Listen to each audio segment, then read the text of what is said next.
ನನ್ನ ಹೆಸರು ಮಿಲನ, 9ನೇ ತರಗತಿ. ನಾನು ಇವತ್ತು ಪಾಶ್ಚಾತ್ಯ ಧರ್ಮಗಳು ಅಣುಕು ಪ್ರದರ್ಶನ ಮಾಡುತ್ತಿದ್ದೇನೆ. ಪಾಶ್ಚಾತ್ಯ ಜಗತ್ತಿನ ಅತ್ಯಂತ ಪ್ರಾಚೀನ ಧರ್ಮವೆಂದರೆ ಅದು ಯಹೂದಿ ಧರ್ಮ. ಯಹೂದಿ ಧರ್ಮವನ್ನು ಜುಡಾಯಿಸಂ ಅಂತಲೂ ಕರೆಯುತ್ತಾರೆ.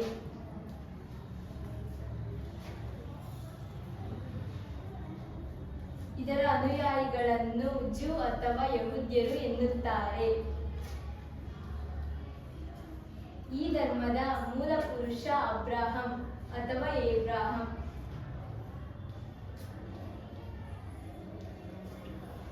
ಈ ಧರ್ಮದ ಭಾಷೆ ಇಬ್ರು.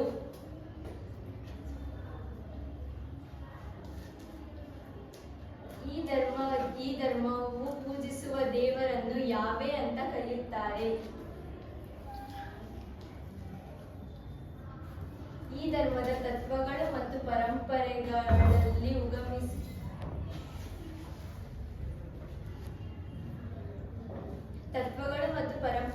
ಮುಂದೆ ಉಗಮಿಸಿದ ಕ್ರೈಸ್ತ ಮತ್ತು ಇಸ್ಲಾಂ ಧರ್ಮಗಳಿಗೆ ಬುನಾದಿಯಾಗಿದೆ. ಈ ಮೂರು ಧರ್ಮಗಳನ್ನು ಒಟ್ಟಾಗಿ ಅಬ್ರಹಮೀಯ ಎಂದು ಕರೆಯುತ್ತಾರೆ.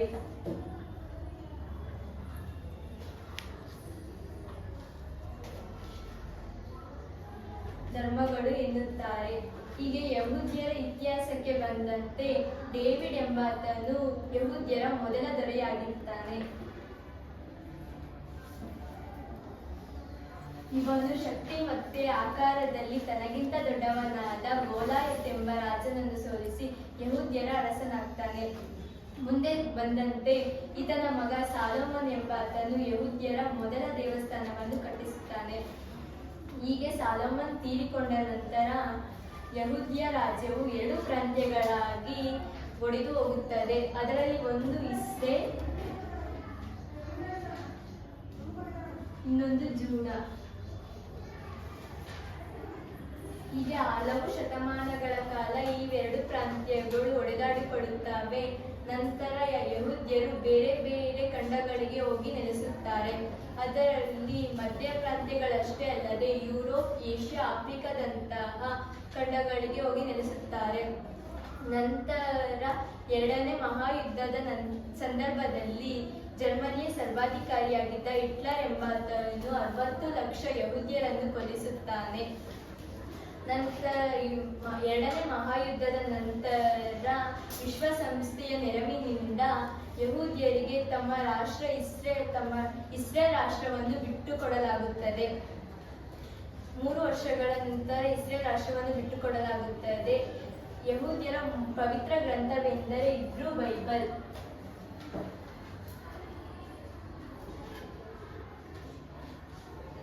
ಇದರಲ್ಲಿ ಕಾನೂನು ಬರಹಗಳು, ಪ್ರವಾದಿ ಮೋಸೆಸ್ ಅವರ ನುಡಿಗಳಿವೆ.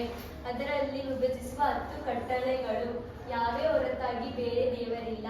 ಯಾವೇ ಎಂದರೆ ಅವರು ಯಹೂದ್ಯರು ಪೂಜಿಸುವ ದೇವರು, ಆ ದೇವರು ಬಿಟ್ಟರೆ ಯಾವ ದೇವರು ಇಲ್ಲ ಅಂತ ಹೇಳ್ತಾರೆ. 2ನೇದು ಮೂರ್ತಿ ಪೂಜೆ ಸಲ್ಲದು. ಅಥವಾ ಕಲ್ಲು ಅಥವಾ ಮರುಕೇನು ಪೂಜೆ ಮಾಡ್ತಾರಲ್ಲ ಆ ಥರ ಏನು ಮಾಡಬಾರ್ದು ಅಂತ ಹೇಳ್ತಾರೆ. 3ನೇದು ದೇವರ ಹೆಸರಿಗೆ ಕಳಂಕ ತರಬಾರದು. ದೇವರಿಲ್ಲ, ಅದಿಲ್ಲ, ಅವೆಲ್ಲ ಸುಳ್ಳು ಅಂತ ಎಲ್ಲ ಹೇಳ್ಬಾರ್ದು ಅಂತ ಹೇಳ್ತಾರೆ. ಸಬ್ಬತ್ ದಿನವನ್ನು ಪವಿತ್ರವೆಂದು ಕಾಣುವುದು. ಶುಕ್ರವಾರ ಸಂಜೆಯಿಂದ ಶನಿವಾರ ಸಂಜೆವರೆಗೂ ಸಬ್ಬತ್ ದಿನ ಅಂತ ಅವ್ರು ಆಚರಿಸ್ತಾರೆ. ತಂದೆ ತಾಯಿಯರನ್ನ ಗೌರವಿಸಬೇಕು. ನನ್ನ ತಂದೆ ತಾಯಿಯನ್ನು ಯಾವಾಗಲೂ ಗೌರವಿಸಬೇಕು. ಅವ್ರಿಗೆ ಬೈಬಾರ್ದು, ಅವ್ರು ಹೇಳಿದ ಕೆಲಸ ಮಾಡಬೇಕು ಅಂತ ಹೇಳ್ತಾರೆ. 4ನೇದು ವ್ಯಭಿಚಾರ ಸಲ್ಲದು. 7ನೇದು ಕಳ್ಳತನ ಮಾಡಬಾರ್ದು. ಇನ್ನೊಬ್ರು ದುಡ್ಡು, ಇನ್ನೊಬ್ರದ್ದು ವಸ್ತುಗಳನ್ನ ಕಳ್ಳತನ ಮಾಡಬಾರ್ದು ಅಂತ ಹೇಳ್ತಾರೆ. 8ನೇದು ಕೊಲೆ ಮಾಡಬಾರದು, ಬೇರನ್ನ ಸಾಯಿಸಬಾರದು, ಅಪಹರಿಸಬಾರದು ಅಂತ ಎಲ್ಲ ಹೇಳ್ತಾರೆ. 9ನೇದು ಸುಳ್ಳು ಹೇಳಬಾರದು. ಬೇರೆ ಹತ್ರ ಸುಳ್ಳೆಲ್ಲ ಹೇಳ್ಬಾರ್ದು, ನಾವೆಲ್ಲ ನಿಜನೇ ಹೇಳ್ಬೇಕು ಅಂತ ಹೇಳ್ತಾರೆ. 10ನೇದು ಅಸೂಹೆ ಪಡಬಾರದು. ನಾವ್ ಯಾರ ಹತ್ರನೂ ನೀನ್ ಹಂಗಿದ್ಯಾ, ನಾವ್ ಹಿಂಗಿದ್ಯಾ ಅಂತೆಲ್ಲ ಅಸೂಹೆ ಪಡಬಾರ್ದು. ಎಲ್ಲರೂ ಒಂದೇ ತರ ಬಾಳ್ಬೇಕು ಅಂತ ಹೇಳ್ತಾರೆ. ಹೀಗೆ ಮುಂದುವರೆದಂತ ಭಾಗ ಪಾರ್ಸಿ, ಕ್ರೈಸ್ತ ಮತ್ತು ಇಸ್ಲಾಂ ಧರ್ಮದ ಬಗ್ಗೆ ನನ್ನ ಸಹಪಾಠಿಗಳು ನಿಮಗೆ ಪರಿಚಯ ಮಾಡಿಕೊಡುತ್ತಾರೆ. Thank you. ಕ್ರೈಸ್ತ ಧರ್ಮವು ಸುಮಾರು 2000 ವರ್ಷಗಳಷ್ಟು ಹಿಂದಿನದು. ಕ್ರೈಸ್ತ ಧರ್ಮದ ಸ್ಥಾಪಕ ಯೇಸು ಕ್ರಿಸ್ತನ ಬಗ್ಗೆ ಬೈಬಲ್ ಎಂಬ ಪವಿತ್ರ ಗ್ರಂಥದಲ್ಲಿದೆ. ಬೈಬಲ್ ಪವಿತ್ರ ಗ್ರಂಥದಲ್ಲಿ ಯೇಸು ಕ್ರಿಸ್ತನ ಜೀವನದ ವಿವರಗಳು ಮತ್ತು ಉಪದೇಶಗಳನ್ನು ನಾವು ನೋಡಬಹುದು. ಯೇಸು ಕ್ರಿಸ್ತುವಿನ ಜೀವನ ಜೋಡಿಯಾ ಪ್ರಾಂತ್ಯಕ್ಕೆ ಸೇರಿದ ಜೆರುಸಲೇಮಿನಿಂದ 5 ಕಿಲೋಮೀಟರ್ ದೂರದಲ್ಲಿರುವ ಬೆತ್ಲೆಹೆಮ್ ಅಲ್ಲಿ ಜನಿಸಿದನು. ಅವನ ತಂದೆ ಹೆಸರು ಜೋಸೆಫ್, ತಾಯಿ ಹೆಸರು ಮೇರಿ. ಅವನು ಬಡ ದಂಪತಿಗಳ ಏಕೈಕ ಪುತ್ರನಾಗಿ ಜನಿಸಿದನು. ಅವನು ಬಡವರು ಮತ್ತು ದೀನರ ಸೇವೆಯನ್ನು ಮಾಡತೊಡಗಿದನು. ಅವನು 30 ವರ್ಷಗಳ ಇದ್ದಾಗಲೇ ಮನೆಯಿಂದ ಹೊರಟು ಬಡವರು ಮತ್ತು ದೀನರ ಸೇವೆ ಮಾಡತೊಡಗಿದನು. ಅವನು ಕರುಣೆಯೇ ಧರ್ಮದ ಮೂಲವೆಂದು ಹೇಳಿದನು.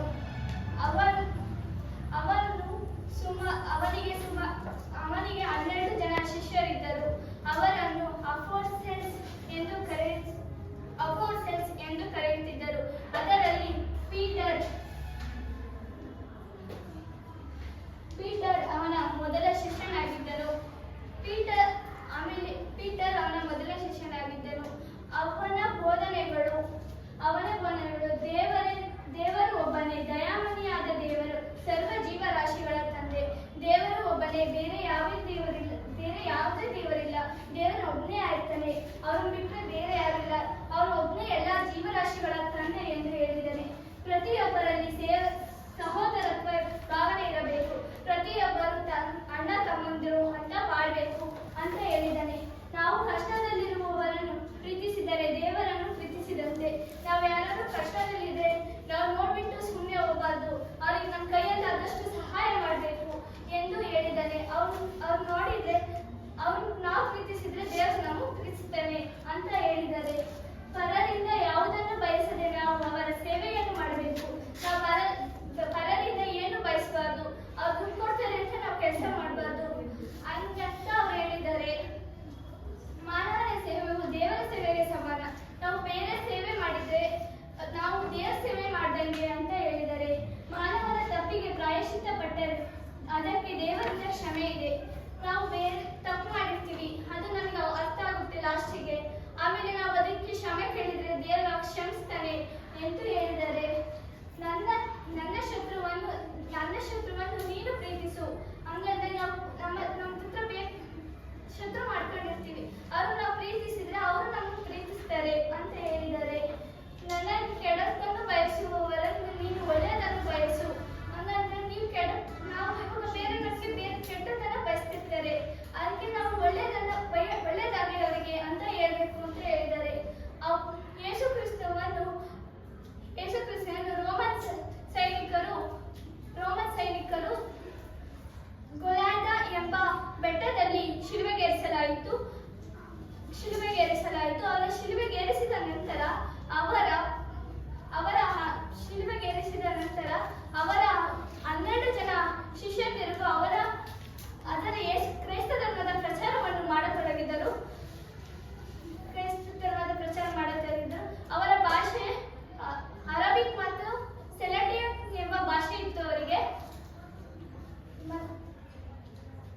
ಅರಬಿಕ್ ಮತ್ತು ಸೆಲೆಟಿಯಕ್ ಎಂಬ ಭಾಷೆಗಳಿದ್ದವು. ಅವರು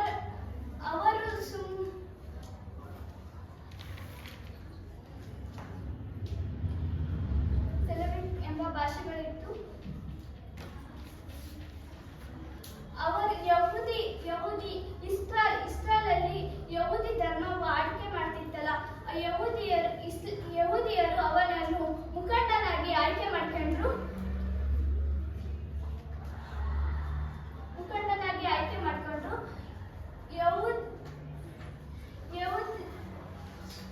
ರೋಮನ್ ಸಾಮ್ರಾಜ್ಯವು ಯಹೂದಿ ಸಾಮ್ರಾಜ್ಯವು ಅವರನ್ನು ಮುಖಂಡನಾಗಿ ಆಯ್ಕೆ ಮಾಡಿಕೊಂಡು ಪ್ರಪಂಚದಾದ್ಯಂತ ಕ್ರೈಸ್ತ ಧರ್ಮದ ಪ್ರಚಾರವನ್ನು ಅವರ 12 ಜನ ಶಿಷ್ಯಂದಿರು ಮಾಡತೊಡಗಿದರು.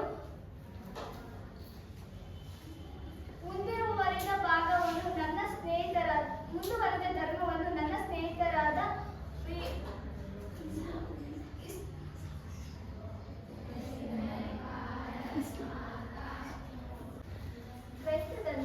ಕ್ರೈಸ್ತ ಧರ್ಮವು ಸುಮಾರು 2000 ವರ್ಷಗಳಷ್ಟು ಹಿಂದಿನದು. ಕ್ರೈಸ್ತ ಧರ್ಮದ ಸ್ಥಾಪಕ ಯೇಸು ಕ್ರಿಸ್ತನು ಜೋಡಿಯಾ ಪ್ರಾಂತ್ಯಕ್ಕೆ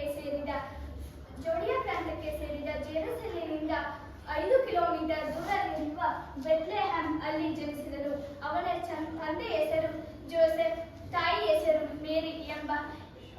ಎಂಬ ಬಡ ದಂಪತಿಗಳ ಏಕೈಕ ಪುತ್ರನಾಗಿ ಜನಿಸಿದನು. ಅವರಿಗೆ 30 ವರ್ಷಗಳಿದ್ದಾಗಲೇ ಮನೆಯಿಂದ ಹೊರಟು ಬಡವರು ಮತ್ತು ದೀನರ ಸೇವೆ ಮಾಡತೊಡಗಿದನು.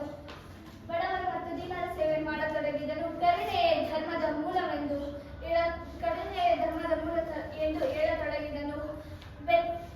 ಬೈಬಲ್ ಇವನ ಪವಿತ್ರ ಗ್ರಂಥವಾಗಿದ್ದು ಕ್ರೈಸ್ತ ಧರ್ಮದ ಪವಿತ್ರ ಗ್ರಂಥವಾಗಿದ್ದು ಬೈಬಲ್ನಲ್ಲಿ ಯೇಸುಕ್ರಿಸ್ತನ ಜೀವನ ಮತ್ತು ಉಪದೇಶಗಳನ್ನು ನಾವು ನೋಡಬಹುದು. ಯೇಸುಕ್ರಿಸ್ತನಿಗೆ 12 ಜನ ಶಿಷ್ಯರಿದ್ದರು. ಅವರನ್ನು ಅಪೋಸ್ಟಲ್ಸ್ ಎಂದು ಕರೆಯುತ್ತಿದ್ದರು. ಅವರಲ್ಲಿ ಮೊದಲನೇ ಶಿಷ್ಯ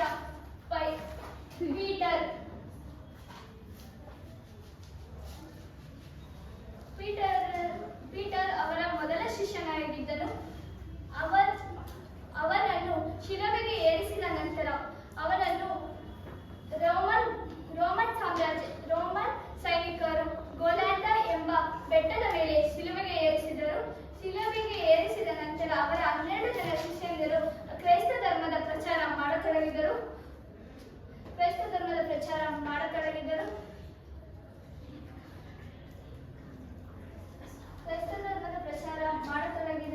ಅವರ ಬೋಧನೆಗಳು ದೇವರು ಒಬ್ಬನೇ, ದಯಾಮಣಿಯಾದ ದೇವರು, ಸರ್ವ ಜೀವರಾಶಿಗಳ ತಂದೆ. ದೇವರು ಯಾವಾಗಲೂ ಒಬ್ಬನೇ ಇರ್ತಾನೆ.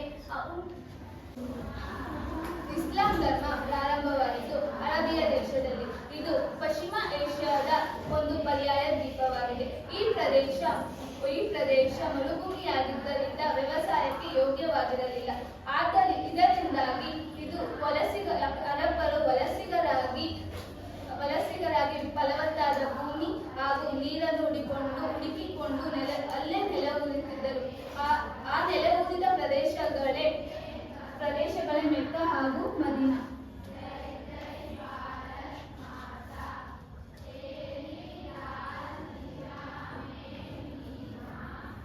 ಮೊಹಮ್ಮದ್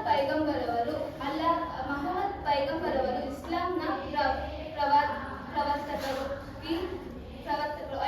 ಇವರು 570ರಲ್ಲಿ ಜನಿಸಿದರು. ಇವರ ತಂದೆ ಅಬ್ದುಲ್ಲಾ, ತಾಯಿ ಮಮೀನಾ.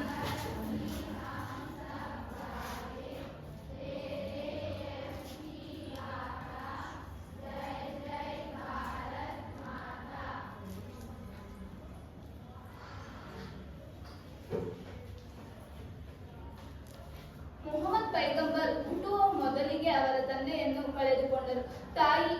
ಇವರ 6ನೇ ವಯಸ್ಸಿನಲ್ಲೇ ತಾಯಿಯನ್ನು ಕೂಡ ಕಳೆದುಕೊಂಡರು. ನಂತರ ಇವರ ಚಿಕ್ಕಪ್ಪನೊಂದಿಗೆ ಇವರು ಬೆಳೆದುಕೊಂಡು ಬಂದರು.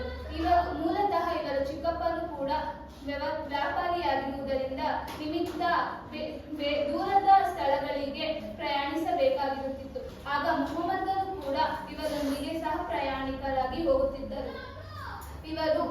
ಕಾಲಾಂತರದಲ್ಲಿ ಇವರು ಶ್ರೀಮಂತ ವಿಧವೆಯಾಗಿದ್ದ ಖದೀಜಳೊಂದಿಗೆ ಸದಾ ಕಾರ್ಯನಿರ್ವಾಹಕರಾಗಿ ಸೇರಿಕೊಂಡರು. ಇವರು ನಂತರ ಶ್ರೀಮಂತ ವಿಧವೆಯಾದ ಖದೀಜಳೊಂದಿಗೆ ವಿವಾಹವಾದರು. ನಂತರ ಇವರಿಗೆ ಇಬ್ಬರು ಪುತ್ರರು 4 ಪುತ್ರಿಯರು ಜನಿಸಿದರು. ಮೊಹಮ್ಮದರು ಯಾವಾಗಲೂ ಚಿಂತಾಮಗ್ನರಾಗಿರುತ್ತಿದ್ದರು. ಒಬ್ಬಂಟಿಯಾಗಿ ಪ್ರಾರ್ಥನೆಯನ್ನು ಮಾಡುವ ಅಭ್ಯಾಸವನ್ನಾಗಿ ಮಾಡಿಕೊಂಡಿದ್ದರು. ಇವರಿಗೆ ಒಂದು ದಿನ ಮೆಕ್ಕಾದ ಇಂದಿನ ಹೀರಾ ಎಂಬ ಬೆಟ್ಟದಲ್ಲಿ ಪ್ರಾರ್ಥಿಸಬೇಕಾದರೆ ಒಬ್ಬ ದೇವದೂತನ ಧ್ವನಿಯನ್ನು ಕೇಳಿಸಿಕೊಂಡರು. ಆ ಧ್ವನಿಯಲ್ಲಿ ನೀನು ಅಲ್ಲಾಹನ ಪ್ರವಾದಿ ಎಂದು ಹೇಳುತ್ತಿದ್ದರು. ಆಗ ಇವರು ಮೊಹಮ್ಮದ್ ಪೈಗಂಬರ್ ಅವರು ಬಂದ್ಬಿಟ್ಟು ಅವರ ಕುಟುಂಬ ವರ್ಗದವರಿಗೂ, ಬಂಧು ವರ್ಗದವರಿಗೂ, ಸ್ನೇಹಿತ ವರ್ಗದವರಿಗೂ ಹೇಳುತ್ತಿದ್ದರು, ನನಗೆ ಹೀರಾ ಬೆಟ್ಟದಲ್ಲಿ ನನಗೆ ಈ ತರ ಧ್ವನಿ ಕೇಳುತ್ತದೆ, ನಾನು ಅಲ್ಲಾಹನ ಪ್ರವಾದಿ ಎಂದು ಹೇಳುತ್ತಾರೆ. ನಾನು ಮನಗಣಿಸಿದರು, ಅವರ ಕುಟುಂಬದಲ್ಲಿ ಅವರು ಮನಗಣಿಸಿದರು, ನಾನು ಅಲ್ಲಾಹನ ಪ್ರವಾದಿ ಅಂತ ಹೇಳುತ್ತಿದ್ದರು. ಅವರ ಕುಟುಂಬದವರು, ಬಂಧು ವರ್ಗದವರು, ಸ್ನೇಹಿತರು ಇವರಿಗೆ ಪ್ರೋತ್ಸಾಹ ಮತ್ತು ಅವರೊಂದಿಗೆ ನಿಂತರು. ಆಗ ಅವರು ಜನಗಳಿಗೆ ಬೋಧನೆಗಳನ್ನು ಮಾಡಲು ಯತ್ನಿಸಿದರು. ಆಗ ಇವರು ಬೋಧನೆ ಮಾಡಬೇಕಾದ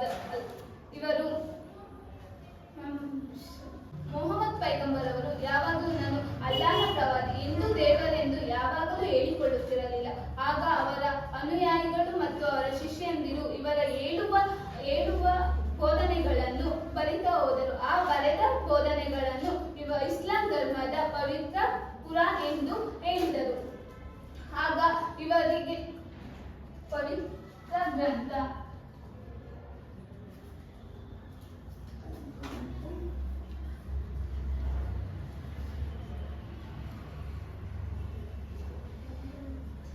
ಇವರು ಈ ಬೋಧನೆಗಳನ್ನು ಪ್ರಾರಂಭಿಸಿದಾಗಲೇ ಇವರಿಗೆ ತುಂಬಾ ವಿರೋಧಿಗಳು ಹುಟ್ಟಿಕೊಂಡಿದ್ದರು. ಈಗ ಇವು ಹುಟ್ಟಿಕೊಂಡಾಗ ಪ್ರವಾದಿ ಮೊಹಮ್ಮದ್ ಪೈಗಂಬರ್ ಅವರು ಇದು ಮೆಕ್ಕಾವನ್ನು ಬಿಟ್ಟು ಮದೀನಕ್ಕೆ ತೆರಳುವ ಸಂದರ್ಭ ಬಂದಿತು. ಅವಾಗ ಸಂದರ್ಭ ಬಂದಾಗ ಇವರು ಪ್ರಯಾಣಿಸಿದರು. ಈ ಪ್ರಯಾಣವನ್ನು ಹಿಜಿರ ಶಕೆ ಎಂದು ಕರೆದರು.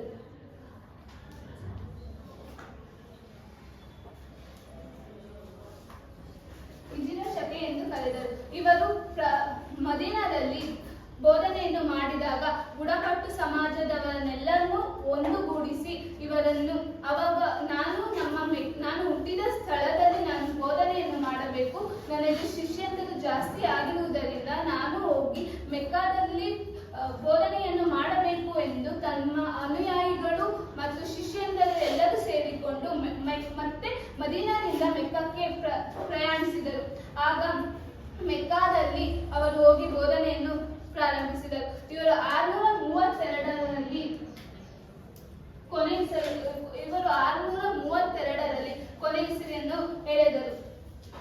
ಆಗ ಅವರ ಇಸ್ಲಾಂ ಧರ್ಮದ ಬೋಧನೆಗಳು ದೇವರು ಒಬ್ಬನೇ, ಆತನೇ ಅಲ್ಲಾಹನು ಹೋಲಿಸಿಕೊಳ್ಳಲು ಪ್ರಾರ್ಥನೆ ಎಂದು ಸಾಕು. ದೇವರು ಅವರಿಗೆ ಇಸ್ಲಾಂ ಧರ್ಮದ ದೇವರು ಒಬ್ಬನೇ, ಅವರು ಯಾವಾಗಲೂ ಅಲ್ಲಾಹನನ್ನೇ ಪ್ರಾರ್ಥಿಸಬೇಕು, ಅವನಿಗೆ ಅಲ್ಲಾಹನನ್ನು ಪ್ರಾರ್ಥಿಸಲು ಸರಳವಾದ ಪ್ರಾರ್ಥನೆ ಇದ್ದರೆ ಸಾಕು ಎಂದು ಯಾವಾಗಲೂ ಅವರ ಬೋಧನೆಯಲ್ಲಿ ಮತ್ತು ಕುರಾನ್ನಲ್ಲಿ ಅವರ ಪವಿತ್ರ ಗ್ರಂಥವಾದ ಕುರಾನಿನಲ್ಲಿ ಬರೆದಿದ್ದಾರೆ. ಎರಡನೇದು, ಪ್ರಾಮಾಣಿಕತೆ ಮತ್ತು ನೀತಿಯುತ ಜೀವನ ನಡೆಸಬೇಕು ಮತ್ತು ದುಷ್ಟಗಳಿಂದ ದೂರವಾಗಿರಬೇಕು. ಪ್ರಾಮಾಣಿಕತೆ ಯಾವಾಗಲೂ ಇನ್ನೊಬ್ಬರಿಗೆ ಸುಳ್ಳು ಹೇಳುವುದು, ಇನ್ನೊಬ್ಬರಿಗೆ ಮೋಸ ಮಾಡುವುದು, ಯಾವಾಗಲೂ ನಾವು ಪ್ರಾಮಾಣಿಕರಾಗಿರಬೇಕು ಮತ್ತು ನೀತಿಯುತವಾಗಿರಬೇಕು. ನಾವು ನೀತಿಯಾಗಿರ್ಬೇಕು ಅಂತ ಅವ್ರು ಹೇಳ್ತಿದ್ರು.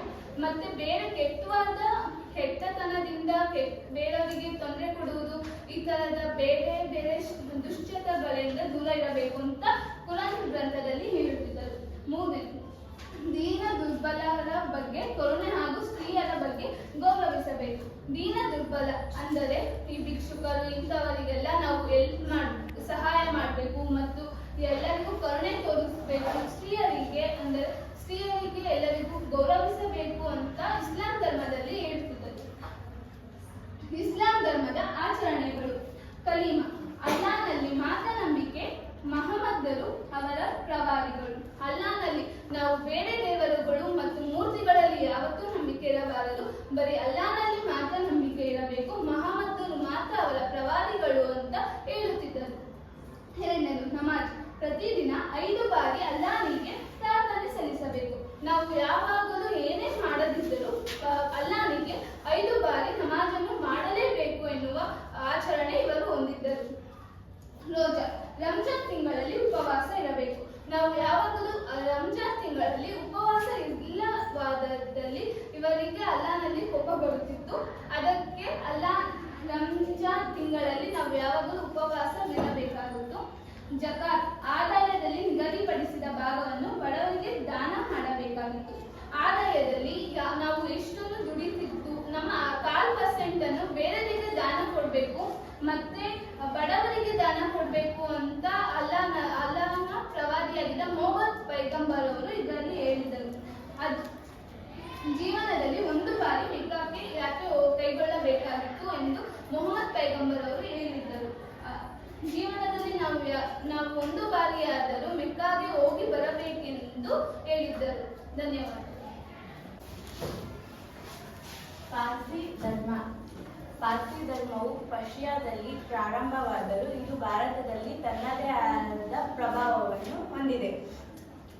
ಮುಸಲ್ಮಾನರ ದಾಳಿಯ ಕಾಲದಲ್ಲಿ ಹಂತ ಹಂತವಾಗಿ ಇವರು ಹಂಚಿ ಹೋಗಿ ಭಾರತದಲ್ಲಿ ನೆಲೆಸಿದ್ದರು. ವಿಶ್ವದ ಬೇರೆ ಯಾವುದೇ ಭಾಗಕ್ಕಿಂತ ಅತಿ ಹೆಚ್ಚು ಭಾರತದಲ್ಲಿ ಪಾರ್ಸಿ ಜನಾಂಗದವರು ನೆಲೆಸಿದ್ದಾರೆ. ಭಾರತದ ಅರ್ಥವ್ಯವಸ್ಥೆ ಸೈನ್ಯ ಹಾಗೂ ಸ್ವಾತಂತ್ರ್ಯ ಚಳುವಳಿಯಲ್ಲಿ ಇವರ ಕೊಡುಗೆ ಅಪಾರವಾಗಿದೆ. ಅಂದ್ರೆ ಭಾರತದಲ್ಲಿ ಬ್ರಿಟಿಷರ ಆಳ್ವಿಕೆಯ ಸಮಯದಲ್ಲಿ ಇವರು ಅವರ ಜೊತೆ ಸೈನ್ಯಕ್ಕಾಗಲಿ ಅಥವಾ ಯುದ್ಧದ ಸಮಯದಲ್ಲಿ ಇವರು ಭಾರತದವರಿಗೆ ಸಹಾಯ ಕೂಡ ಮಾಡಿದ್ದಾರೆ ಅಂತ ಅರ್ಥ. ಪಾರ್ಸಿ ಧರ್ಮವು ಸಾಶಾಪೂರ್ವ 6ನೇ ಶತಮಾನದಲ್ಲಿ ಪ್ರಾರಂಭವಾಯಿತು. ಜರಾಥುಷ್ಟ್ರ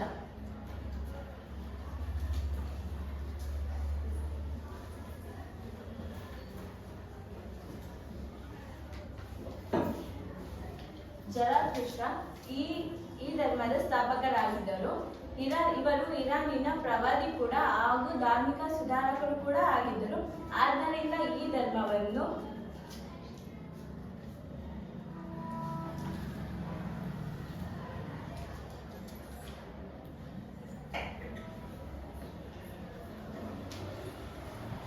ಹಾಗಾಗಿ ಈ ರಾಷ್ಟ್ರೀಯವನ್ನು ಜೋರಾಷ್ಟ್ರಿಯನ್ ಎಂದು ಕರೆಯಲಾಯಿತು. ಇವರ ದೈವ ಅಹೂರ್ ಮಜ್ದಾ.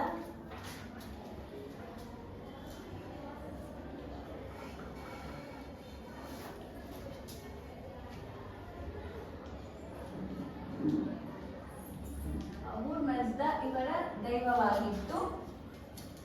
ಉಪವಾಸ, ಬ್ರಹ್ಮಚರ್ಯ ಹಾಗೂ ನೈರ್ಮಲ್ಯತೆ ಇವರ ಆಚರಣೆಗಳಾಗಿತ್ತು.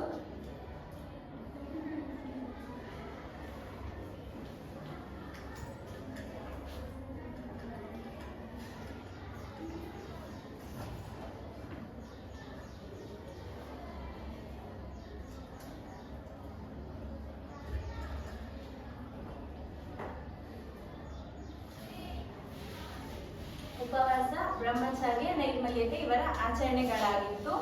ಈ ಧರ್ಮವು ಪ್ರಾಚೀನ ವೈದಿಕ ಆಚರಣೆಗಳಿಗೆ ಹತ್ತಿರವಾಗಿತ್ತು.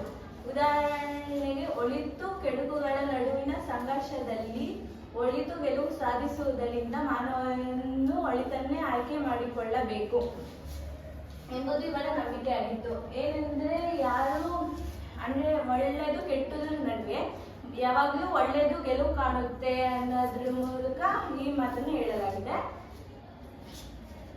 ಮತ್ತೆ ಇದೇ ರೀತಿ ಸೂರ್ಯೋಪಾಸನೆ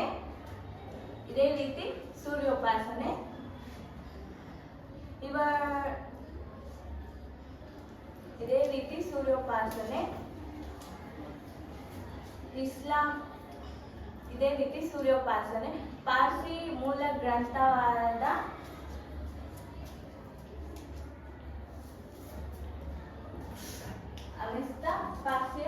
ಪಾರ್ಸಿ ಧರ್ಮ ಗ್ರಂಥವಾಗಿದೆ. ಈ ಧರ್ಮವು ಪದ್ಯ ಹಾಗೂ ಶ್ಲೋಕ ರೂಪದ ಸಾಹಿತ್ಯ ರೂಪದಲ್ಲಿದೆ. ಇವರು ಪೂಜೆ, ಆರಾಧನೆ, ಆಚರಣೆಗಳು ಇದೇ ರೀತಿ ಮುಂತಾದವುಗಳನ್ನು ಯಜ್ಞ ಎಂದು ಕರೆಯುತ್ತಾರೆ. ಇದನ್ನು ತಿಳಿದಿರುವ ಹಾಗೆ ಇವೆಲ್ಲ ಸಂಸ್ಕೃತ ಪದಗಳಾಗಿವೆ. ಧನ್ಯವಾದಗಳು.